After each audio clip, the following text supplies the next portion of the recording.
سردی میں یکایک اضافہ ہو گیا تھا۔ ہر شخص اپنی جگہ بیٹھا اندر ہی اندر لرز رہا تھا۔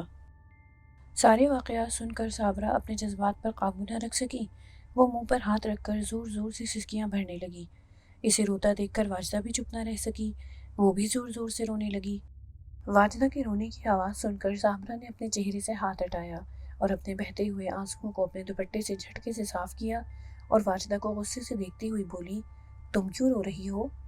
صابرہ، مجھے معاف کر دو۔ واجدہ نے اسے آنسو بھری آنکھوں سے دیکھا۔ تمہیں معاف کر دوں؟ صابرہ نے اپنے ہونٹ سختی سے بھینچتے ہوئے کہا۔ اتنا کچھ ہو گیا اور تم نے ہمیں ہوا بھی نہ لگنے دی۔ صابرہ، تمہیں اگر ہم بتا بھی دیتے تو اس سے تمہیں کیا فرق پڑتا؟ تمہیں ایسی باتوں پر یقین کب ہے؟ واجدہ نے کہا۔ ہاں، جن بھوتوں کو میں بالکل نہیں مانتی، مجھے واقعی اس بات سے کوئی فرق نہ پڑتا، لیکن میری بہن ہونے کے ناطے تمہارا فرض تھا کہ ایک ایک بات ہمیں صاف صاف بتا دیتی۔ تم نے ہم سے وہ راز بھی چھپائے رکھا کہ نیلم تمہاری بیٹی نہیں ہے۔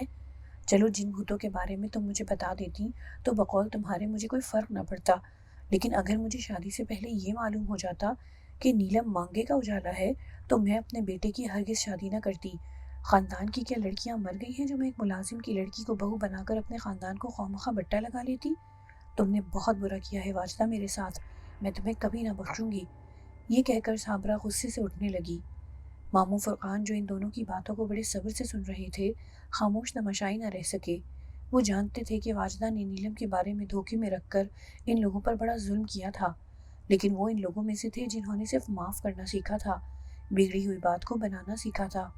صابرہ، بیٹھو، ماموں فرقان نے نرمی سے کہا۔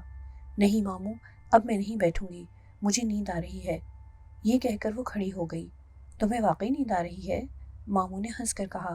میرا تو خیال ہے کہ تمہاری نیند کوسوں دور بھاگ گئی ہوگی، ویسے ان لوگوں نے کام تو ایسے ہی کیے ہیں، صابرہ نے غصے سے کہا۔ صابرہ، میں ایک بات جانتا ہوں کہ اگر تم واجدہ کی جگہ ہوتی تو تم بھی یہی کرتی۔ نہ ماموں، یہ نہ کہیں، صابرہ نے خفگی سے کہا۔ میں ہرگز ایسا نہ کرتی۔ اول تو میں کسی اور کی بیٹی کو گود لیتی ہی نہیں، اگر لیتی تو دنیا والوں کو یا کم از کم لڑکی کے سسرال والوں کو ضرور اسے آگاہ کر دیتی۔ ماموں، یہ تو صریحاً دھوکہ ہے۔ صابرہ، ایسا نہ کہو، اب تو ساری باتیں تمہارے سامنے آ گئی ہیں۔ یہ لوگ اپنی اس حرکت پر نادم بھی ہیں۔ تم سے واجدہ نے معافی بھی مانگ لی ہے، میرا خیال میں تمہیں معاف کر دینا چاہیے۔ آپ نہیں جانتے ماموں کہ میرے دل میں کیسی آگ لگی ہے۔ اس نے میری سگی بہن ہوتے ہوئے سوتیلی بہن کا سا سلوک کیا ہے میرے ساتھ، اب میں بھی اسے سوتیلی بن کر دکھاؤں گی۔ یہ کہہ کر صابرہ غصے سے پاؤں پٹکتی ہوئی کمرے سے باہر چلی گئی۔ جاؤ بابر، اسے سمجھاؤ، ماموں فرقان نے صابرہ کے کمرے سے چلے جانے کے بعد کہا۔ ماموں، اس وقت وہ بہت غصے میں ہے، کچھ نہیں سمجھے گی، جانے کیا سے کیا ہو جائے۔ بابر علی نے ماموں فرقان کو بتایا۔ بابر صاحب، کیا ہو جائے گا؟ فیاض حسین نے تیکھے لہجے میں پوچھا۔ کچھ بھی ہو سکتا ہے، زیادہ سے زیادہ یہ ہو سکتا ہے کہ آپ لوگ نیلم کو طلاق دلوا دیں گے۔ فیاض حسین کا لہجہ عجیب تھا۔ ٹھیک ہے، آپ دلوا دیں طلاق، ایسی ذلت سے تو بیٹی کا باپ کے گھر بیٹھ جانا زیادہ بہتر ہے۔ یہ تم کہہ رہے ہو فیاض؟ ماموں فرقان نے مداخلت کی۔ اب ماموں دیکھے نا، ہم نے ساری بات صاف صاف بتا دی، اپنی غلطی کی معافی بھی مانگ لی، پھر بھی ان لوگوں کا غصہ ٹھنڈا نہیں ہوا۔ اب وہ سوتیلی بہن بن کر دکھانے کی دھمکی دے کر گئی ہیں۔ جانے یہ لوگ میری بیٹی کے ساتھ کیا سلوک کریں۔ میری بیٹی بہت معصوم اور سیدھی ہے، قصور ہمارا ہے، اسے ہمارے قصور کی سزا کیوں ملے؟ ارے کچھ نہیں ہوگا، میں صابرہ کو اچھی طرح جانتا ہوں، وہ دل کی بہت اچھی ہے، بس ذرا غصے میں آ گئی ہے، ایک دو دن میں ٹھیک ہو جائے گی۔ اب آپ لوگ اپنے غصے پر قابو رکھیں، کسی کا کچھ نہیں بگڑے گا، نیلم مفت میں ماری جائے گی، وہ پہلے ہی عذاب میں مبتلا ہے، ماموں فرقان نے ملائمت سے کہا۔ پھر ماموں فرقان نے فیاض اور بابر دونوں کو اچھی طرح سمجھایا، صابرہ اور واجدہ کو بھی اونچ نیچ سمجھائی۔ اب کافی وقت ہو گیا تھا، سردی بھی بڑھ گئی تھی۔ ماموں فرقان نے اپنے گھر جانے کی اجازت لی۔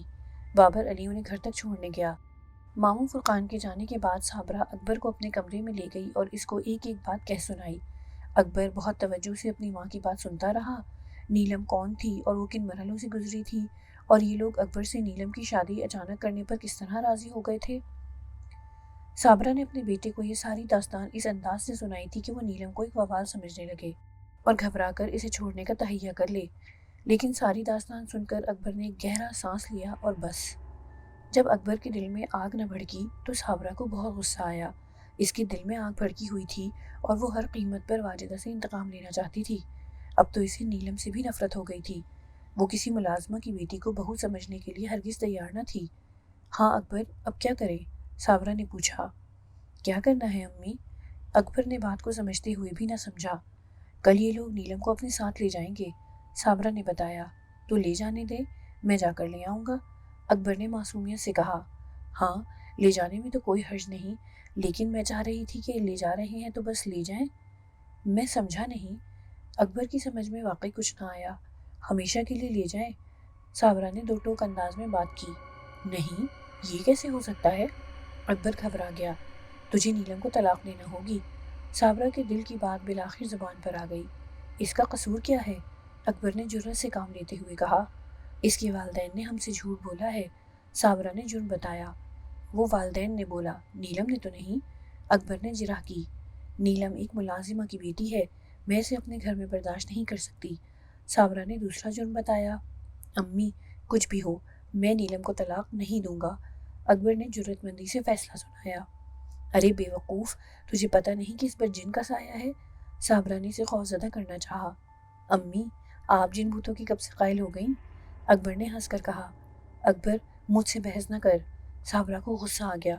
امی، پھر آپ بھی مجھے کسی کام کے لیے مجبور نہ کریں، اکبر نے مستحکم انداز میں کہا۔ اکبر صابرہ کا بہت لاڈلا بیٹا تھا، کیوں نہ ہوتا، وہ اکلوتا بیٹا تھا۔ صابرہ کو پکی امید تھی کہ وہ اس کی ہدایت پر آنکھیں بند کر کے عمل کرے گا اور صبح ہوتے ہی نیلم کو طلاق دے دے گا، اور یہ ممکن تھا کہ وہ ماں کی محبت میں نیلم کو چھوڑ بیٹھتا۔ وہ تو بھلا ہو فرقان ماموں کا، انہوں نے اس گھر میں باد سموم جلتی دیکھ لی تھی، اس لیے انہوں نے جانے سے پہلے اکبر کو اچھی طرح سمجھا دیا تھا، اسے مضبوط کر دیا تھا کہ وہ کسی قیمت پر نیلم کو نہیں چھوڑے گا۔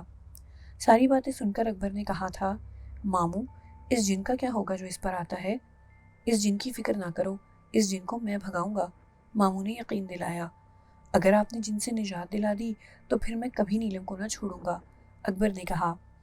جب اکبر نیلم کو چھوڑنے پر کسی طرح راضی نہ ہوا تو صابرہ نے اسے غصے میں اپنے کمرے سے چلے جانے کو کہا۔ دفع ہو جا یہاں سے۔ اکبر خاموشی سے اس کے کمرے سے نکل آیا۔ اکبر کے چلے جانے کے بعد صابرہ تکیے میں منہ دے کر رونے لگی۔ اکبر نے صبح اٹھ کر سب سے پہلا کام یہ کیا کہ وہ گاڑی لے کر گھر سے نکل گیا۔ وہ ماموں فرقان کے گھر عزیز آباد پہنچا۔ ماموں فرقان دکان پر جانے کی تیاری کر رہے تھے کہ گھر کی گھنٹی بجی۔ ماموں فرقان نے منہ دھوتے ہوئے آواز لگائی، دیکھو بیٹا، کون ہے دروازے پر؟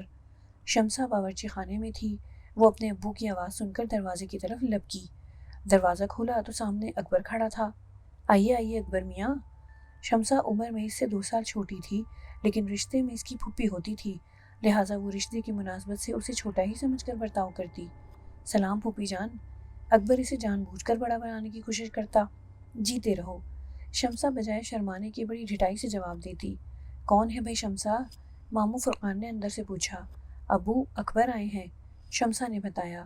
چلو اکبر، اچھے وقت پر آیا ہے، ابھی میں نے ناشتہ بھی نہیں کیا، ماموں فرقان نے کہا۔ ماموں، میں ناشتہ ہی کرنے آیا ہوں، اکبر نے گھر میں داخل ہوتے ہوئے کہا۔ کیوں، کیا امی نے گھر سے نکال دیا؟ شمسہ نے چھیڑا۔ ہاں، کچھ ایسا ہی سمجھ لیں، اکبر نے پھیکے لہجے میں کہا۔ ناشتے کے بعد اکبر نے ماموں فرقان کو رات کی ساری رودات سنائی۔ ماموں فرقان یہ سن کر پریشان ہو گئے۔ اسی وقت ٹیلی فون کی گھنٹی بجی۔ ماموں فرقان نے جلدی سے اٹھ کر ریسیور اٹھایا اور بڑی ملائمت سے کہا، ہیلو۔ اس ہیلو کے جواب میں ادھر سے جو کہا گیا اسے سن کر ماموں فرقان نے اکبر کو فکرمندی سے دیکھا۔ ماموں، کس کا فون ہے؟ ماموں فرقان کو اپنی طرف فکرمندی سے دیکھنے پر اکبر نے پوچھا۔ تمہارے ابو ہیں فون پر، ماموں فرقان نے ماؤتھ پیس پر ہاتھ رکھ کر کہا۔ کیا کہہ رہے ہیں؟ اکبر نے پریشان ہو کر پوچھا۔ صابرہ کی طبیعت ٹھیک نہیں ہے، تمہیں فوراً گھر بلایا ہے، گاڑی تمہارے پاس ہے، صابرہ کو اسپتال لے جانا ہے، ماموں فرقان نے بتایا۔ اسپتال کا نام سن کر اکبر کو سردی میں پسینہ آ گیا۔ کیا ہوا امی کو؟ لائیے ذرا، مجھے فون دیجیے۔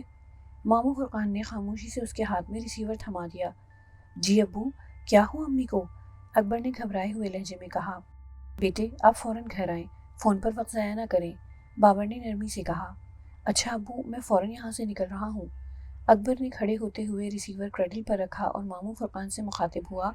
ماموں، میں چل رہا ہوں۔ ہاں ٹھیک ہے، تم جاؤ، اسپتال پہنچ کر جو بھی صورتحال ہو دکان پر مجھے بتا دینا۔ ٹھیک ہے ماموں، اکبر نے گھر سے نکل کر اجرت میں گاڑی سٹارٹ کی اور تیزی سے سڑک پر آ گیا۔ اکبر کے انکار سے صابرہ بہت دل برداشتہ ہوئی تھی۔ صدمہ تو اسے اس بات کا بھی کم نہ تھا کہ نیلم ایک ملازمہ کی اولاد تھی اور واجدہ نے اسے دھوکہ دیا تھا۔ اس صدمے کے ساتھ ہی اکبر نے نیلم کو طلاق دینے سے انکار کر کے صابرہ کو ایک اور عذاب میں مبتلا کر دیا تھا۔ صابرہ یہ کاری ضرب برداشت نہ کر سکی۔ وہ رات بھر روتی رہی۔ صبح کو کچھ دیر کو اس کی آنکھ لگ گئی، پھر اٹھی تو اٹھا نہ گیا۔ وہ شاید ڈپریشن کا شکار تھی۔ اسے فوراً اسپتال پہنچایا گیا۔ اسپتال میں فوری طور پر اسے ڈرپ لگائی گئی، طاقتور انجیکشن اور ادویات دی گئیں۔ شام تک اس کی طبیعت بحال ہو گئی۔ فیاض اور واجدہ 2 بجے کی فلائٹ سے نیلم کو لے جانے والے تھے، لیکن صابرہ کے اسپتال پہنچ جانے کی وجہ سے فیاض نے سیٹیں کینسل کرا دیں۔ دونوں نے اسپتال جانا چاہا، لیکن بابر جانتا تھا کہ اگر وہ دونوں اسپتال پہنچے تو صابرہ انہیں دیکھ کر غصے میں آ جائے گی۔ ڈاکٹروں نے پہلے ہی تنبیہ کر رکھی تھی کہ مریضہ کے مزاج کے خلاف کوئی بات نہ ہو۔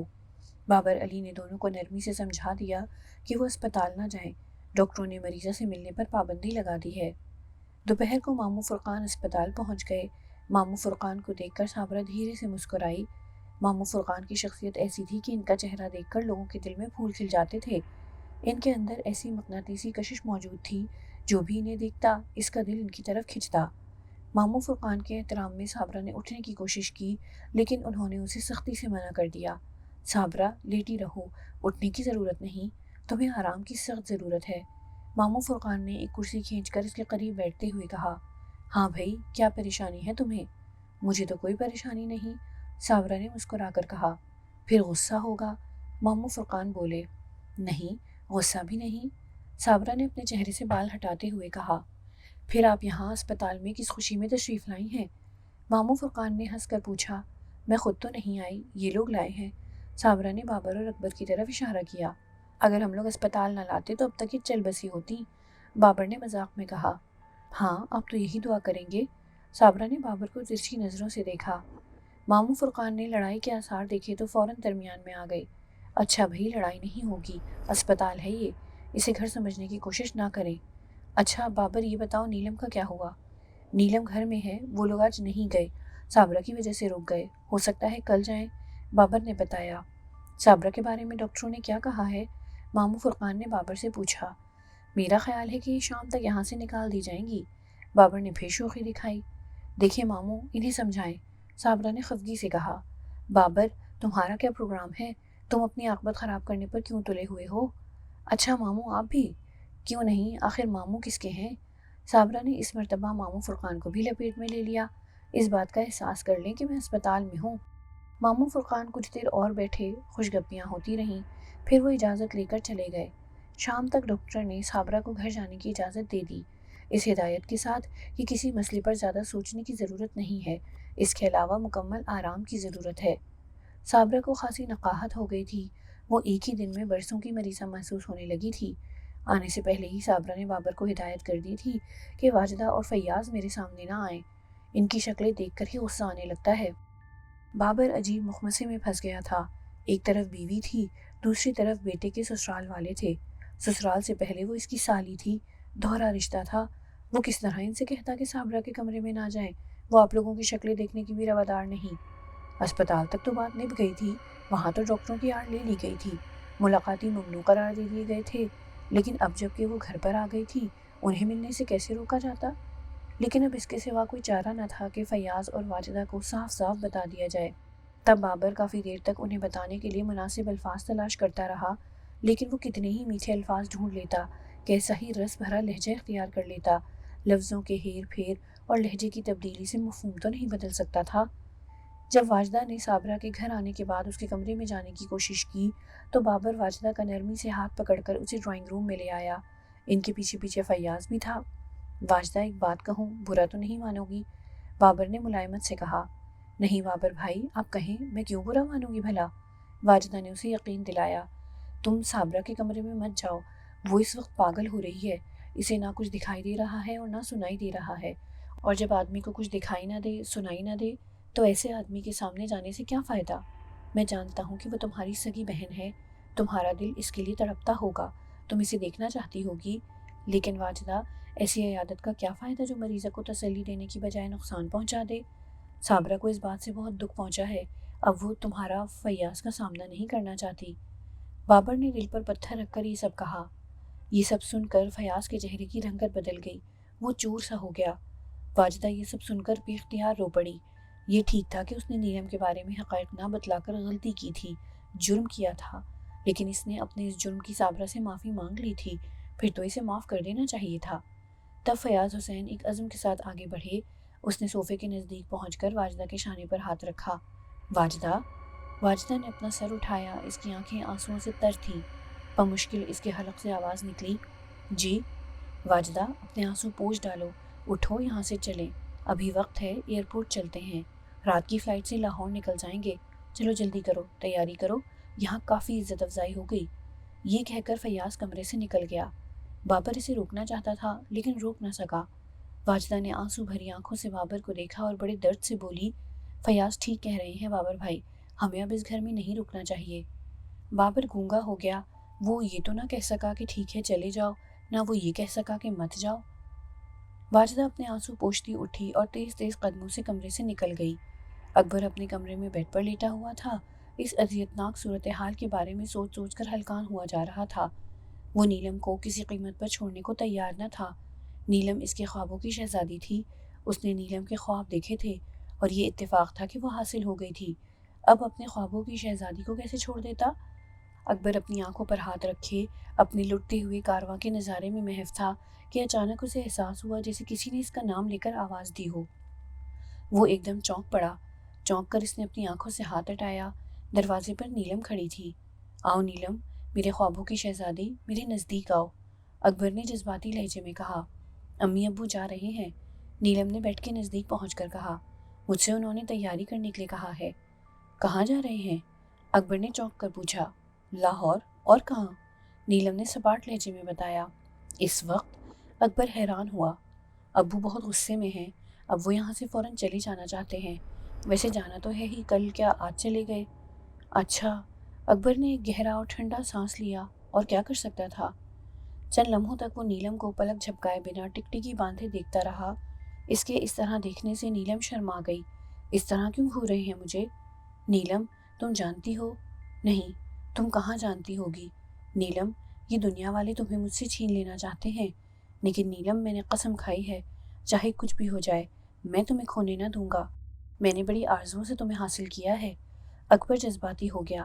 اکبر، میں خود بھی یہی چاہتی ہوں کہ میں تمہاری ہوں، تمہاری رہنا چاہتی ہوں، نیلم نے بے اختیار کہا۔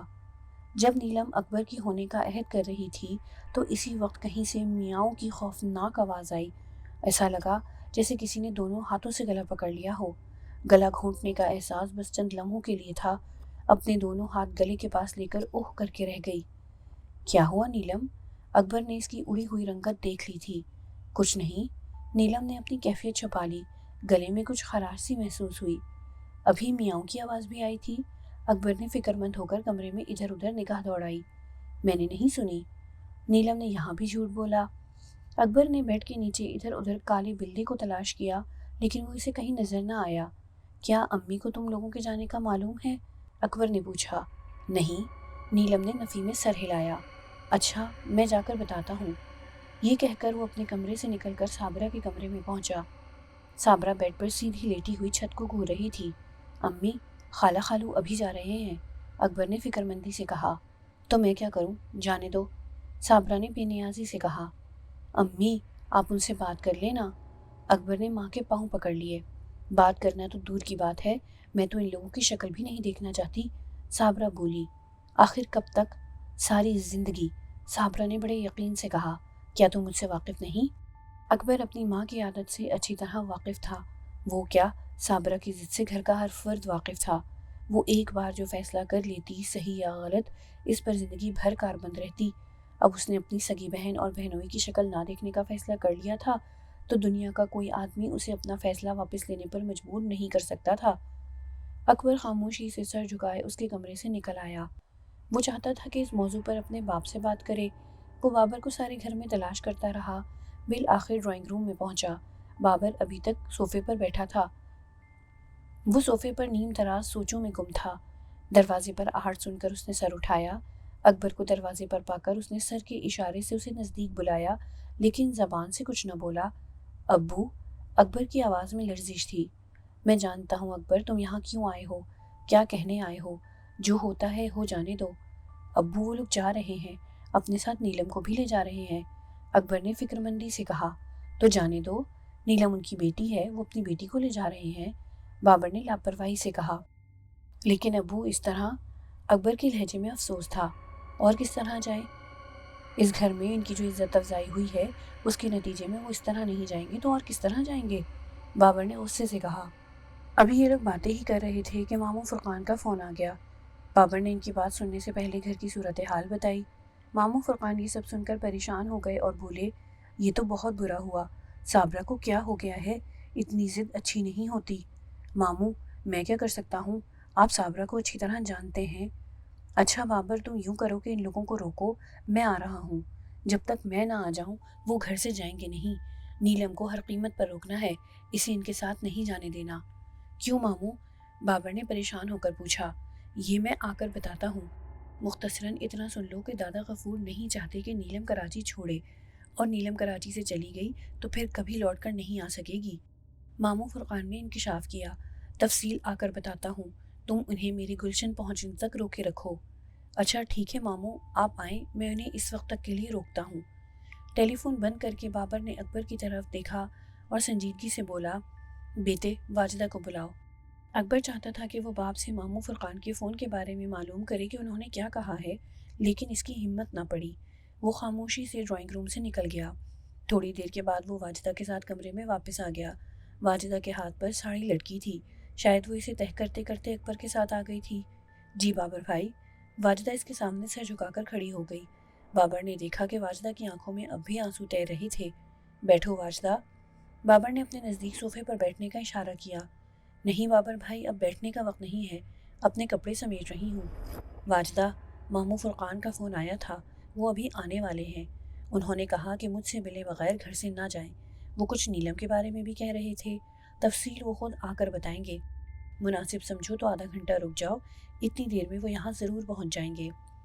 ماموں فرقان کا نام سن کر واجدہ نرم پڑ گئی۔ اس نے کہا، اچھا ٹھیک ہے۔ یہ کہہ کر وہ خاموشی سے پلٹی اور کمرے سے نکل گئی۔ بابر کے کہنے کے مطابق ماموں فرقان آدھے گھنٹے کے اندر اندر وہاں پہنچ گئے۔ انہوں نے واجدہ اور فیاض سے ڈرائنگ روم بند کر کے بات کی۔ بابر علی ڈرائنگ روم میں موجود تھا۔ وہ دونوں ایک منٹ بھی اس گھر میں رکنے کو تیار نہ تھے، جبکہ ماموں فرقان چاہتے تھے کہ وہ رات کی فلائٹ سے لاہور نہ جائیں، انہیں لاہور ایئرپورٹ پر دقت ہوگی۔ ماموں فرقان کے سمجھانے سے وہ اس بات پر راضی ہو گئے کہ رات کی فلائٹ سے واپس نہیں جائیں گے، صبح دن کی فلائٹ سے چلے جائیں گے، لیکن اب یہاں نہیں رکیں گے، رات کسی ہوٹل میں ٹھہریں گے۔ ماموں فرقان پھر اڑ گئے۔ انہوں نے اپنے پرخلوص رویے سے انہیں اس بات پر قائل کر لیا کہ وہ بے شک اس گھر میں نہ رہیں، لیکن ہوٹل بھی نہ جائیں، وہ رات کو ان کے گھر رہیں۔ پھر انہوں نے نیلم کے بارے میں بھی بات کی، لیکن تفصیلات بتانے سے انکار کر دیا، کہا کہ پہلے میرے گھر ساتھ چلو، وہاں بات ہوگی۔ ماموں فرقان نے ایسا پتا پھینک دیا تھا جس کا کوئی توڑ نہ تھا۔ نیلم میں واجدہ اور فیاض کی جان تھی۔ نیلم کے بارے میں انہوں نے ایسی بات کہہ دی تھی کہ اس کے سوا کوئی چارہ نہ تھا کہ وہ ان کے ساتھ چلے جائیں۔ ماموں فرقان تینوں کو اپنے ساتھ لے کر عزیز آباد پہنچ گئے۔ وہ جانتے تھے کہ ان کا گھر ان لوگوں کو چھوٹا دکھائی دے گا، لیکن ان کا دل چھوٹا نہ تھا، وہ بڑے دل کے مالک تھے۔ ان کا دل دریا اور دماغ سمندر تھا۔ ان کی شخصیت شجر سایہ دار کسی تھی۔ فیاض حسین اپنے شہر کا ایک بڑا آدمی تھا، لیکن دل میں تکبر نہ تھا۔ یہی حال واجدہ کا تھا۔ واجدہ تو فیاض حسین سے اس معاملے میں 2 ہاتھ آگے تھی۔ وہ بڑے چھوٹے لوگوں کی عزت کرنا خوب جانتی تھی۔ اس کی اسی عادت نے تو اسے نیلم دلوائی تھی۔ حسنہ کو اس نے کبھی ملازمہ نہ سمجھا تھا۔ یہی وجہ تھی کہ حسنہ اس کے حسن سلوک پر مر مٹی تھی اور اپنے جگر کا ٹکڑا اس کے حوالے کر کے چلی گئی تھی۔ کسی نے سچ کہا کہ تلوار کا گھاؤ بھر جاتا ہے، لیکن لفظوں کے گھاؤ کبھی نہیں بھرتے۔ عزیز آباد پہنچ کر واجدہ اور فیاض نے بڑی خوشی کا اظہار کیا۔ ماموں فرقان کے 120 گز کے مکان کی دونوں میاں بیوی نے کچھ اس طرح تعریف کی کہ انہیں اپنا مکان محل معلوم ہونے لگا۔ شمسہ نے نیلم کو دیکھتے ہی گلے لگا لیا۔ نیلم بھی اس طرح شمسہ کے گلے لگ گئی جیسے وہ برسوں سے ایک دوسرے کو جانتی ہوں۔ ممانی ریحانہ نے بھی واجدہ کو اس طرح ہاتھوں ہاتھ لیا جیسے ان کی آمد کی منتظر تھی۔ گھر میں ایک ہنسی خوشی کا ماحول تھا۔ واجدہ کو اس ماحول میں بڑا سکون ملا۔ جب سے وہ کراچی آئی تھیں، جیسے سولی پر لٹک رہی تھیں، اس کے دماغ کی رگیں کھنچ رہی تھیں۔ اب جا کر اس کے تنے ہوئے اعصاب کو سکون کا احساس ہوا۔ کھانے سے فارغ ہو کر وہ سب لوگ ایک کمرے میں اکٹھا ہو گئے۔ رات گئے تک خوش گپیاں چلتی رہیں۔ دوسرے دن دوپہر کی فلائٹ سے واجدہ اور فیاض لاہور چلے گئے۔ نیلم کو انہیں مجبوراً چھوڑنا پڑا۔ دادا غفور کی یہی ہدایت تھی۔ ان کا خیال تھا کہ نیلم اگر یہاں سے چلی گئی تو سخت نقصان میں رہے گی، وہاں سید پور کا جن اسے کہیں کا نہ رکھے گا۔ دادا غفور چاہتے تھے کہ اس جن سے نجات کے لیے ٹھوس عمل کیا جائے۔ اکبر اور بابر ان دونوں کو ایئرپورٹ چھوڑ آئے تھے۔ جاتے ہوئے واجدہ نے نیلم کو ماموں کے قریب کرتے ہوئے کہا تھا، ماموں فرقان، نیلم کو شمسہ کی طرح سمجھنا، میں اسے محض آپ کے سہارے چھوڑے جا رہی ہوں۔ ہاں واجدہ، تم اطمینان سے جاؤ، نیلم کی فکر مت کرو، یہ مجھے شمسہ سے بھی زیادہ عزیز رہے گی۔ ماموں فرقان نے یہ الفاظ رسماً نہیں کہے تھے، بلکہ انہوں نے جو کچھ کہا تھا اسے اپنے دل پر لکھ لیا تھا۔ جب یہ لوگ گلشن سے نکلے تو صابرہ کو کچھ نہیں بتایا گیا تھا۔ اس نے یہی قیاس کر لیا تھا کہ واجدہ اور فیاض نیلم کو لے کر لاہور جا چکے ہیں۔ اسے نہیں معلوم تھا کہ وہ لوگ ایئرپورٹ نہیں، ماموں فرقان کے گھر چلے گئے ہیں، اور یہ کہ نیلم اپنے والدین کے ساتھ لاہور نہیں گئی ہے، ماموں فرقان کے یہاں ہے۔ اور یہ بات اسے اس وقت معلوم ہوئی جب ماموں فرقان شام کو نیلم کے ساتھ گلشن پہنچے۔ واجدہ اور فیاض 12:30 بجے کے قریب ایئرپورٹ چلے گئے۔ ان کے جانے کے بعد 1 بجے کے قریب ان لوگوں نے کھانا کھایا۔ پھر دوپہر کو ماموں فرقان نیلم کو لے کر دادا غفور کے گھر برنس روڈ پہنچے۔ دادا غفور کی یہی ہدایت تھی کہ وہ نیلم کو دیکھنا چاہتے تھے۔ برنس روڈ جاتے ہوئے ماموں فرقان نیلم کو بغور دیکھ رہے تھے۔ انہوں نے بس یہی کہا تھا کہ دادا غفور ان کے دور کے رشتہ داروں میں سے ہیں، وہ بہت دن سے بلا رہے تھے، ہم نے سوچا کہ ان کے گھر چلا جائے، تم بھی ہو، سوچا کہ تمہیں بھی ساتھ لے چلے، تم نے وہ علاقہ نہیں دیکھا ہوگا، تمہاری سیر ہو جائے گی۔ ماموں فرقان ٹیکسی میں آگے بیٹھے ہوئے تھے، پیچھے ممانی، ریحانہ اور شمسہ تھیں۔ نیلم ان دونوں کے درمیان میں تھی۔ ماموں فرقان نے نیلم کو درمیان میں قصداً بٹھایا تھا۔ ٹیکسی تیزی سے برنس روڈ کی طرف بڑھ رہی تھی۔ ماموں فرقان نیلم کو گزرنے والی سڑکوں اور راستوں کے نام بتاتے جا رہے تھے۔ صدر سے نکلنے کے بعد اچانک نیلم کا رنگ بدلا۔ اس نے گھبرا کر ماموں فرقان کے کندھے پر ہاتھ رکھا اور بولی، ماموں، آپ مجھے کہاں لے جا رہے ہیں؟ بیٹا، ہم نے آپ کو بتایا تو تھا کہ ہم دادا غفور کے یہاں جا رہے ہیں۔ نہیں ماموں، میں کہیں نہیں جاؤں گی، مجھے آپ یہیں اتار دیں، نیلم نے عجیب سے لہجے میں کہا۔ ماموں فرقان اس کے لہجے کی تبدیلی کو محسوس کر رہے تھے۔ انہوں نے دل ہی دل میں اس کی آنکھوں میں دیکھتے ہوئے کچھ پڑھنا شروع کیا۔ روکو ٹیکسی، میں کہیں نہیں جاؤں گی۔ نیلم نے اچانک دروازے کی طرف ہاتھ بڑھایا۔ ممانی ریحانہ نے فوراً اس کا ہاتھ پکڑ لیا۔ ماموں فرقان کا اسے درمیان میں بیٹھانا کام آ گیا۔ اس بات کا پورا امکان تھا کہ وہ اگر کنارے پر بیٹھی ہوتی تو اب تک کب کا ٹیکسی کا دروازہ کھول چکی ہوتی۔ نیلم کی بات سن کر ٹیکسی والے نے ماموں فرقان کی طرف دیکھا، جیسے وہ پوچھنا چاہتا ہو کہ کیا معاملہ ہے، ٹیکسی مت روکنا۔ یہ بات ماموں فرقان نے ٹیکسی والے کو اشارے سے سمجھائی۔ ماموں فرقان کچھ پڑھ رہے تھے، اس لیے زبان سے کچھ بولنا نہیں چاہتے تھے۔ نیلم، پریشان مت ہو بیٹے، ممانی ریحانہ نے اس کا سر اپنے کندھے سے لگاتے ہوئے کہا۔ نیلم نے اپنا سر فوراً ممانی کے کندھے سے اٹھا لیا اور ایک مرتبہ پھر ٹیکسی کا دروازہ کھولنے کے لیے ہاتھ بڑھایا۔ میں کہیں نہیں جاؤں گی، مجھے گھر واپس لے چلیں، نیلم نے ماموں فرقان سے التجا کی۔ ماموں فرقان نے اشارے سے نیلم کو قریب آنے کو کہا، جیسے وہ اسے آہستگی سے کچھ بتانا چاہتے ہیں۔ نیلم ان کا اشارہ پا کر جب آگے کی طرف جھکی تو ماموں فرقان نے اس کے چہرے پر زور سے پھونک ماری۔ نیلم نے ایک جھرجھری سی لی، پھر وہ بڑے اطمینان سے سیٹ سے کمر لگا کر بیٹھ گئی۔ وہ جو اس کا انداز بدل گیا تھا اور بار بار ٹیکسی سے اترنے کی کوشش کر رہی تھی، ایک دم جھاگ کی طرح بیٹھ گئی اور خاموش ہو گئی۔ برنس روڈ کا علاقہ شروع ہو چکا تھا۔ ماموں فرقان نے بائیں جانب ٹیکسی مڑوائی اور پھر تھوڑے اندر جا کر اسے روکنے کو کہا۔ ٹیکسی سے اتر کر ماموں فرقان نے کرایہ ادا کیا اور پھر وہ لوگ بلڈنگ کی سیڑھیاں چڑھنے لگے۔ دادا غفور کے گھر والوں نے نیلم کو ہاتھوں ہاتھ لیا۔ نیلم نے ان لوگوں کو دیکھ کر بظاہر خوشی کا اظہار کیا، لیکن اس کے چہرے سے پریشانی جھلک رہی تھی۔ ماموں فرقان نے دادا غفور کے کمرے میں جا کر نیلم کی آمد اور اس کی کیفیت کے بارے میں بتایا اور بولے، دادا غفور، نیلم کو جلد دیکھ لیجئے، کہیں اس کی حالت نہ بگڑ جائے۔ ارے فرقان، تم فکر نہ کرو، وہ اب آ گئی ہے، یہ گھر کسی قلعے کی طرح ہے، بالکل محفوظ، اس گھر میں کوئی غیر انسانی مخلوق پر بھی نہیں مار سکتی، دادا غفور نے بے نیازی سے کہا۔ میں جانتا ہوں، ماموں فرقان نے سنجیدگی سے کہا۔ جانتے ہو تو پھر پریشان کیوں ہوتے ہو؟ پریشان اس لیے ہوں کہ اس کی ماں اسے میرے سپرد کر کے گئی ہے، میں چاہتا ہوں کہ اسے خیر و عافیت اس کے گھر پہنچا دوں۔ اچھا بھائی، لاؤ بلاؤ اسے، دادا غفور نے کہا۔ ماموں فرقان فوراً اٹھے، اندر کمرے میں آئے۔ نیلم دادا غفور کے پوتے پوتیوں کے ساتھ باتیں کرنے میں مصروف تھی۔ ماموں فرقان کا چہرہ دیکھتے ہی وہ سہم گئی۔ ماموں فرقان نے اس کی کیفیت کو محسوس کر لیا لیکن اس کا اظہار نہ کیا۔ خوش ہو کر بولے، ہاں بھائی، گپیں شروع ہو گئیں۔ تم لڑکیوں کی یہ ایک بات اچھی ہوتی ہے، بہت جلد ایک دوسرے سے گھل مل جاتی ہو۔ آؤ نیلم، دادا غفور کو سلام کر لو، وہ تمہیں یاد کر رہے ہیں۔ مجھے ماموں؟ نیلم نے کھوئے ہوئے لہجے میں کہا۔ اچھا ٹھیک ہے، میں چلتی ہوں۔ نیلم کمرے میں داخل ہوئی تو انہوں نے گہری نظروں سے اسے دیکھا اور خوش ہو کر بولے، نیلم بیٹے آؤ، ادھر آ جاؤ میرے پاس۔ آداب دادا۔ نیلم نے آنکھیں جھکائے آداب کیا۔ جیتی رہو بیٹی، دادا غفور نے دعا دی۔ نیلم سکڑ سمٹ کر دادا غفور کے پاس چوکی پر بیٹھ گئی۔ دادا غفور گاؤ تکیے سے ٹیک لگائے بیٹھے۔ انہوں نے آگے جھک کر نیلم کے سر پر ہاتھ رکھا اور بولے، کیسی ہو بیٹی؟ جی ٹھیک ہوں دادا۔ دادا غفور نے اپنی کالی واسکٹ کی جیب میں سے ایک 100 روپے کا نوٹ نکالا اور اس کی طرف بڑھاتے ہوئے بولے، لو بیٹے یہ رکھ لو۔ ارے دادا، اس کی کیا ضرورت تھی؟ نیلم نے دھیرے سے کہا۔ نیلم، تکلف نہ کرو، فوراً نوٹ پکڑ لو۔ تم بڑی خوش قسمت ہو کہ تمہیں منہ دکھائی کے 100 روپے مل رہے ہیں۔ ذرا اپنی ممانی ریحانہ سے پوچھنا، وہ آج تک روتی ہے کہ اسے دادا غفور نے پہلی مرتبہ دیکھا تھا تو 5 روپے ٹکائے تھے۔ ماموں فرقان نے ہنس کر کہا۔ دادا غفور مسکرا دیے مگر بولے کچھ نہیں۔ پھر انہوں نے تکیے کے نیچے سے تسبیح نکالی اور وہ اندر سے بیوی کو آواز دینے ہی والے تھے کہ ماموں فرقان بولے، دادا پانی لاؤں کیا؟ ہاں بیٹے، ایک گلاس پانی چاہیے، دادا غفور نے کہا۔ ماموں فرقان پانی لینے اندر چلے گئے۔ جب پانی لے کر آئے تو دادا تسبیح پڑھنے میں مشغول ہو چکے تھے۔ انہوں نے ہاتھ کے اشارے سے پانی اپنے نزدیک رکھنے کو کہا۔ ماموں فرقان نے گلاس چوکی پر رکھ دیا۔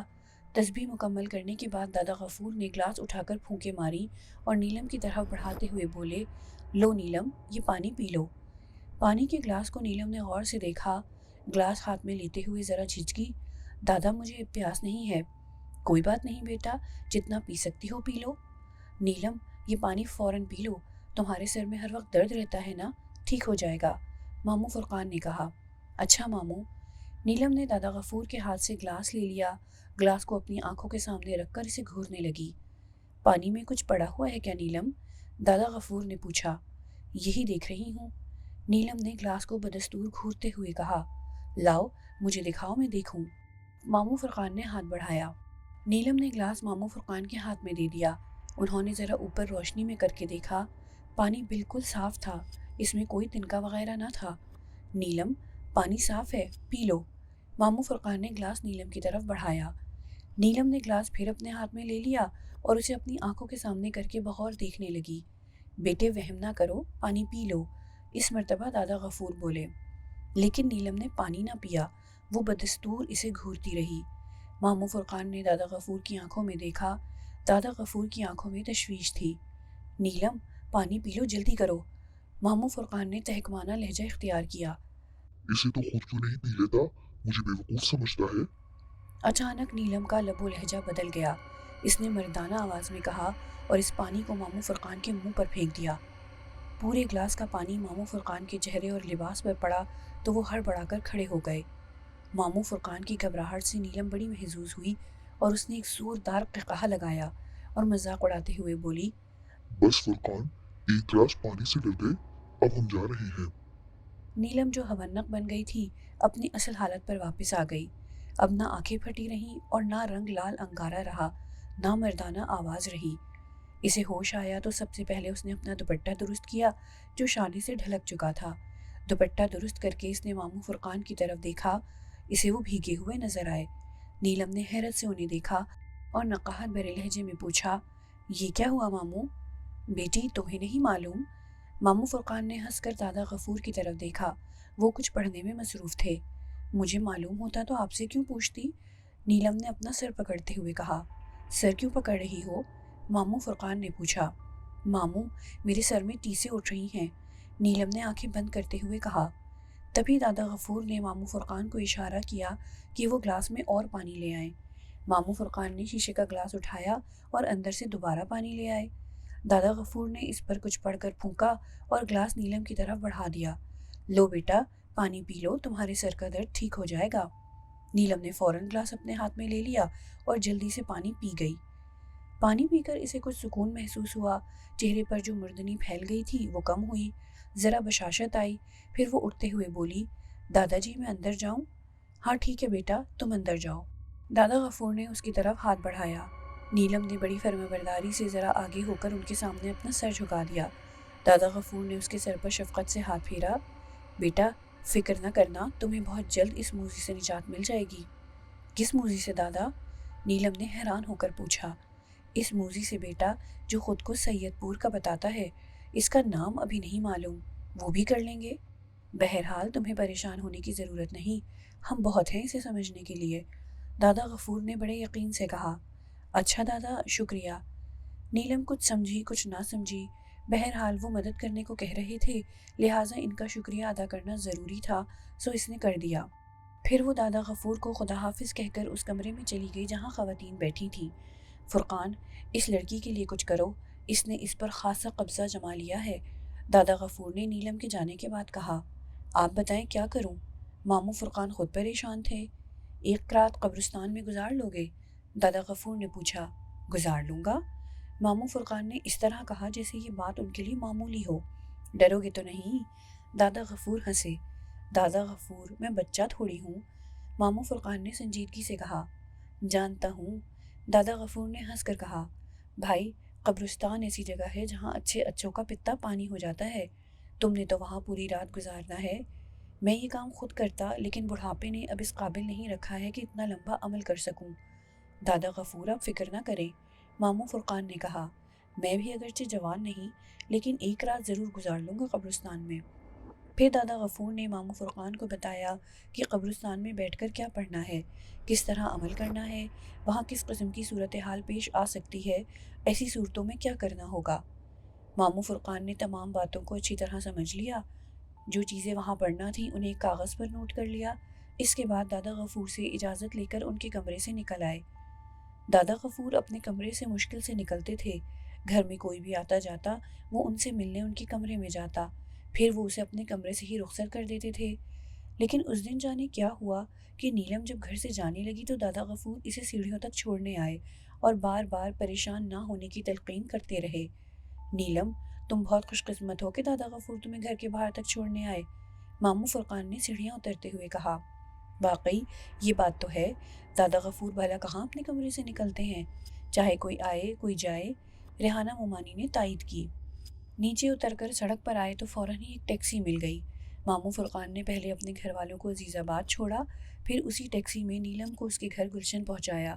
جب وہ گلشن پہنچی تو مغرب کا وقت ہو رہا تھا۔ گیٹ صابرہ نے کھولا، سامنے ماموں فرقان اور نیلم کو پایا تو وہ کچھ حیران ہوئی۔ ان کے خیال کے مطابق واجدہ اور فیاض لاہور جا چکے تھے اور ان کے ساتھ نیلم بھی چلی گئی تھی۔ نیلم کو ماموں فرقان کے ساتھ گھر کے دروازے پر دیکھا تو حیران ہونا لازمی امر تھا۔ نیلم کو دیکھ کر وہ دروازے پر رکی نہیں، اس نے ماموں فرقان کو جلدی سے سلام کیا اور تیزی سے اندر چلی گئی۔ ماموں فرقان صابرہ کے تعاقب میں اس کے کمرے تک پہنچ گئے۔ نیلم اپنے کمرے میں چلی گئی۔ ماموں فرقان کو اپنے کمرے میں دیکھ کر وہ کچھ نہ بولی، خاموش رہی۔ صابرہ، تمہاری طبیعت کیسی ہے؟ ماموں فرقان نے پوچھا۔ ماموں، میں ٹھیک ہوں، صابرہ نے سنجیدگی سے کہا۔ آپ یہ بتائیں کہ نیلم لاہور کیوں نہیں گئی؟ گئی تھی، ماموں فرقان نے صابرہ کو غور سے دیکھتے ہوئے کہا۔ گئی تھی تو پھر واپس کیوں آ گئی؟ اسے اپنی ساس یاد آ رہی تھی، اس لیے ایئرپورٹ سے واپس آ گئی۔ ماموں فرقان نے یہ بات کچھ اس طرح کہی کہ نہ چاہتے ہوئے بھی صابرہ کے ہونٹوں پر مسکراہٹ آ گئی۔ ماموں، سچ بتائیں نا؟ صابرہ نے اپنی مسکراہٹ پر قابو پانے کی کوشش میں اپنا منہ بگاڑ لیا۔ اچھا، ذرا میں مغرب کی نماز پڑھ لوں، پھر آ کر سچ سچ بتاتا ہوں، تم جب تک اپنے اندر حوصلہ پیدا کر لو۔ یہ کہہ کر ماموں کمرے سے نکل گئے۔ قریبی مسجد میں ماموں فرقان نے نماز پڑھی، گھر واپس آئے تو بابر اور اکبر بھی شو روم سے واپس آ چکے تھے۔ راشدہ نیلم کے کمرے میں بیٹھی سے محو گفتگو تھی۔ اسے نیلم کے لاہور نہ جانے کی بڑی خوشی تھی۔ وہ اس سے ماموں فرقان اور دادا غفور کے گھر والوں کا احوال سن رہی تھی۔ اکبر باتھ روم میں منہ دھونے میں مصروف تھا، بابر کپڑے تبدیل کر کے ایک کرسی پر بیٹھا چائے کا منتظر تھا، صابرہ اپنے کمرے میں تھی اور ابھی مصلے سے اٹھی تھی۔ ماموں فرقان نے سب سے پہلے بابر علی سے علیگ سلیگ کی، دادا غفور کے گھر جو بیتی تھی وہ سنائی، پھر وہ اٹھ کر صابرہ کے پاس چلے گئے۔ صابرہ کے کمرے میں راشدہ بھی موجود تھی، وہ چائے کے خالی کپ اٹھانے آئی تھی۔ ماموں فرقان بابر علی کے ساتھ چائے پی چکے تھے۔ راشدہ کمرے سے باہر چلی گئی تو ماموں فرقان نے دادا غفور کے گھر کی رودات بیان کی۔ اسے یہ بتایا کہ وہاں کیا ہوا، دادا غفور نے نیلم کو لاہور جانے سے کیوں روکا۔ ماموں فرقان نے صابرہ کو یہ بھی بتایا کہ فیاض اور واجدہ رات کو ان کے گھر رہے اور دوسرے دن دوپہر کی فلائٹ سے لاہور گئے۔ صابرہ بڑے صبر سے ماموں فرقان کی زبانی تمام کہانی سنتی رہی۔ ماموں فرقان نے ساری داستان سنا کر صابرہ سے کہا، نیلم کے والدین تو خیر واپس لاہور چلے ہی گئے، اب شاید وہ کبھی واپس نہ آئیں، تو نہ آئیں، جائیں بھاڑ میں کون سی ان کے لیے مری جا رہی ہوں۔ صابرہ کو ایک دم غصہ آ گیا۔ ہاں میں جانتا ہوں کہ تم ان کے لیے مری نہیں، کوئٹہ جاؤ گی۔ ماموں فرقان نے اس کے غصے پر کوئی توجہ نہ دی، بات کو ہنسی میں اڑانے کی کوشش کی۔ او ہو ماموں، صابرہ نے ضد ہو کر کہا، آپ تو حد کرتے ہیں۔ میری بات دراصل ادھوری رہ گئی۔ میں یہ عرض کر رہا تھا کہ فیاض اور واجدہ تو اب چلے ہی گئے، وہ دونوں صورتیں تمہیں اب نظر نہیں آئیں گی، اب ایک صورت گھر میں رہ گئی ہے۔ کیا ایسا نہیں ہو سکتا کہ تم نیلم کو معاف کر دو؟ معاف کرنے کو میں اسے کیا کہہ رہی ہوں، اسے کیا کہہ سکتی ہوں؟ صابرہ نے بڑی لاتعلقی سے کہا، اسے محبت نہیں کر سکتی تو نفرت بھی نہ کرو، وہ بہت معصوم اور سیدھی سادی سی لڑکی ہے، پہلے ہی عذاب میں مبتلا ہے، اگر اس گھر سے اسے نفرت ملی تو وہ کہیں کی نہ رہے گی، پاگل ہو جائے گی۔ ارے ماموں، وہ کوئی عذاب وذاب میں مبتلا نہیں ہے، یہ سب ڈھونگ رچا رکھا ہے انہوں نے۔ تمہارا خیال ہے کہ اس پر جن کا سایہ نہیں، وہ ڈرامہ کر رہی ہے؟ ماموں فرقان نے حیرت سے کہا، میں تو یہی سمجھتی ہوں۔ صابرہ نے منہ ٹیڑھا کر کے کہا، صابرہ تم بہت بے وقوف ہو، تم کچھ نہیں سمجھتی، تمہیں اس وقت سمجھ آئے گی جب وقت ہاتھ سے نکل چکا ہوگا۔ ماموں فرقان نے کسی قدر غصے سے کہا، اچھا اب میں چلتا ہوں۔ پھر ماموں فرقان نے صابرہ کے جواب کا انتظار بھی نہ کیا، تیزی سے کمرے سے نکل گئے۔ کوئی اور وقت ہوتا تو صابرہ ماموں فرقان کو اس طرح ناراض ہو کر کمرے سے کبھی نہ جانے دیتی، انہیں روک لیتی، لیکن اس وقت اسے نیلم کی طرفداری بالکل پسند نہ آئی۔ ماموں فرقان کی نیلم کی تعریف اور حمایت میں کلمات سن کر اس کا ذہن سلگ اٹھا تھا، ذہن تلخ ہو گیا تھا، اعصاب میں انٹھن پیدا ہو گئی تھی، اس لیے اس نے ماموں فرقان کو جانے دیا۔ وہ کچھ دیر بیڈ پر بیٹھی رہی، پھر وہ تکیے کا سہارا لے کر نیم دراز ہو گئی۔ اس کے کمرے کا دروازہ اور کھڑکیاں بھی بند تھیں اور ان پر پردے پڑے ہوئے تھے۔ آج سردی خاصی تھی، شام ہوتے ہی ہواؤں کا مزید اضافہ ہو گیا تھا۔ صابرہ نے اپنا نرم و ملائم کمبل اپنے گرد اچھی طرح لپیٹ رکھا تھا، اس کی نظریں چھت کو گھور رہی تھیں اور اس کا دماغ نیلم میں الجھا ہوا تھا، اور اس نے بیٹھے بیٹھے ہی گھر میں عذاب پال لیا تھا۔ آخر کیا ضرورت تھی اتنی دور شادی کرنے کی؟ کراچی میں لڑکیوں کی کیا کمی تھی؟ دور کے ڈھول ہمیشہ سہانے ہوتے ہیں، یہاں کی لڑکی ہوتی تو دیکھی بھالی ہوتی، اس طرح کا فریب تو نہ کھاتی۔ اچانک ہوا کا ایک تیز جھونکا اس کے چہرے پر تھپڑ کی طرح پڑا۔ اس کے سرہانے والی کھڑکی کا ایک پٹ کھل گیا تھا، اتنی تیز ہوا آ رہی تھی کہ اس پر پڑا ہوا پردہ اڑ رہا تھا۔ یہ کھڑکی باہر باغ کی طرف کھلتی تھی۔ صابرہ کان سن کرنے والی ہوا سے بچنے کے لیے تیزی سے اٹھی، اس نے جلدی سے کھڑکی کا پٹ بند کیا اور اسے بولٹ کر دیا۔ کھڑکی بند کر کے اس نے ہیٹر آن کر دیا۔ وہ ہیٹر کا استعمال کبھی کبھی کرتی تھی، لیکن اس وقت اس طرح سردی محسوس ہوئی تھی کہ وہ ہیٹر آن کرنے پر مجبور ہو گئی تھی۔ چند ہی سیکنڈوں میں شعلوں کی طرح چمکنے لگے۔ صابرہ نے اپنے دونوں ہاتھ اس کے سامنے کر دیے۔ کچھ دیر وہ کھڑی رہی، ہاتھوں کو گرمی محسوس ہوئی تھی، لیکن جسم میں سردی تیر کی طرح گھس رہی تھی۔ وہ فوراً بیڈ پر آ گئی، اس نے جلدی سے کمبل اپنے گرد لپیٹ لیا۔ ابھی وہ اچھی طرح کمبل کو اپنے گرد لپیٹ نہ پائی تھی کہ برف جما دینے والا ایک تیز جھونکا اس کے سر کو لگا۔ کھڑکی کا پٹ پھر کھل گیا تھا اور اس سے اتنی تیز ہوا اندر آ رہی تھی کہ پردہ بھی خاصا اڑ رہا تھا۔ صابرہ کو بڑی حیرت ہوئی، کھڑکی کو اس نے اچھی طرح بند کر کے بولٹ کیا تھا، لیکن وہ اس طرح کھل گئی تھی جیسے بولٹ ہی نہ تھی۔ صابرہ نے جلدی سے اٹھ کر پھر کھڑکی اچھی طرح بند کی اور چٹخنی چڑھا دی، لیکن ابھی کھڑکی بند کر کے بیٹھنے بھی نہ پائی تھی کہ کھڑکی پھر کھل گئی اور اس میں سے یخ بستہ ہوائیں اندر آنے لگیں۔ اب کچھ صابرہ کو خوف محسوس ہوا، یہ کیا ہو رہا تھا؟ کھڑکی چٹخنی چڑھائے جانے کے باوجود کیوں کر کھل رہی تھی؟ اس کی طبیعت پہلے ہی ٹھیک نہ تھی، اس کا دماغ معاف ہونے لگا۔ اب صابرہ نے کھڑکی بند نہ کی، وہ کمبل اوڑھ کر لیٹ گئی، اس نے کمبل میں اپنا منہ بھی چھپا لیا۔ کھڑکی سے ہوا اتنی تیزی سے آ رہی تھی کہ صابرہ کو کمبل کے اوپر اپنے سر پر لگتی ہوئی محسوس ہو رہی تھی، اس کے جسم میں کپکپاہٹ دوڑنے لگی تھی۔ اس کالے بلے نے جو کھڑکی کے نیچے بیٹھا تھا، کھڑکی پر چھلانگ لگائی اور جالی دار گرل کے ایک چھوٹے سے سوراخ سے نکل کر فرش پر چھلانگ لگائی اور بیڈ کے نیچے چلا گیا۔ تبھی ایک زوردار دھماکہ سا ہوا، کھڑکی اپنے آپ ایک زوردار آواز کے ساتھ بند ہو گئی تھی۔ کھڑکی کے اچانک بند ہونے کی وجہ سے صابرہ کا دل لرز اٹھا، اس نے ہمت کر کے کمبل سے اپنا منہ نکالا اور کھڑکی کی طرف دیکھا۔ اب کھڑکی اس طرح بند تھی جیسے کبھی کھلی ہی نہ ہو۔ صابرہ نے اٹھ کر اسے ایک مرتبہ پھر بولڈ کرنا چاہا، لیکن وہ یہ دیکھ کر حیرت زدہ رہ گئی تھی کہ کھڑکی کی چٹخنی چڑھی ہوئی تھی۔ اب اسے اپنی صحیح دماغی پر شک ہونے لگا۔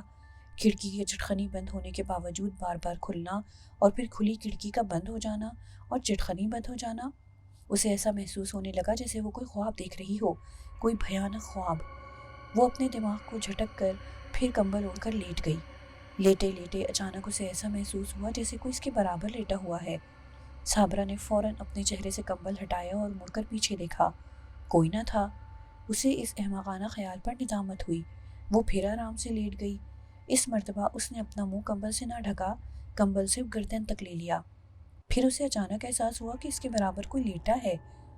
اب اسے احساس میں یہ اضافہ ہوا کہ برابر لیٹنے والا کوئی کفن پوش ہے، جیسے کفن پوش لاش۔ وہ فوراً اٹھ کر بیٹھ گئی۔ اس نے بیڈ پر چاروں طرف دیکھا، اسے کچھ نظر نہ آیا۔ پھر اس نے کمرے کے چاروں کونوں پر نظر ڈالی، کمرے میں کوئی تبدیلی نہ تھی۔ وہ اپنے وہم پر اندر ہی اندر مسکرائی۔ اس نے لاہور پڑھی اور پھر کمبل اوڑھ لیا۔ کمبل اوڑھ کر لیٹتے ہی وہ احساس پھر جاگ اٹھا، جیسے کوئی کفن اوڑھے اس کے برابر لیٹا ہے۔ اب اسے کھڑکھڑ کی آواز بھی سنائی دی، جیسے کسی نے کروٹ لی ہو۔ یہ کھڑکھڑاہٹ بالکل کورے لٹھے جیسی تھی۔ اس کے برابر جو کوئی بھی تھا وہ کفن پوش ضرور تھا، لیکن مردہ نہ تھا۔ اس احساس نے اس کے جسم پر لرزہ طاری کر دیا۔ وہ کمبل پھینک کر اٹھنے لگی، لیکن اس سے اٹھا نہ گیا۔ اسے یوں محسوس ہوا جیسے وہ کفن پوش شخص اس کے اوپر سوار ہو گیا ہو، اس کا گلا دبا رہا ہو۔ صابرہ نے چیخنا چاہا، لیکن اس کی چیخ گھٹ کر رہ گئی۔ وہ ایسی سخت سردی میں پسینے پسینے ہو گئی تھی، دل بڑے زور سے دھک دھک کر رہا تھا۔ یوں لگ رہا تھا جیسے سینہ پھاڑ کر باہر آ جائے گا۔ یہ احساس کہ کوئی کفن پوش شخص اس کے اوپر سوار ہو کر گلا دبا رہا ہے بس چند لمحوں رہا، لیکن یہ چند لمحے اس پر قیامت بن کر ٹوٹے۔ وہ ایک ہولناک تجربے سے گزر گئی۔ اس کی ساری بہادری جھاگ کی طرح بیٹھ گئی۔ وہ کمبل پھینک کر اٹھ کھڑی ہوئی اور تیزی سے دروازہ کھول کر کمرے سے نکل گئی۔ اس تیزی میں وہ اپنی چپل پہننا بھی بھول گئی تھی۔ کمرے سے باہر نکلی تو اسے راستہ مل گئی۔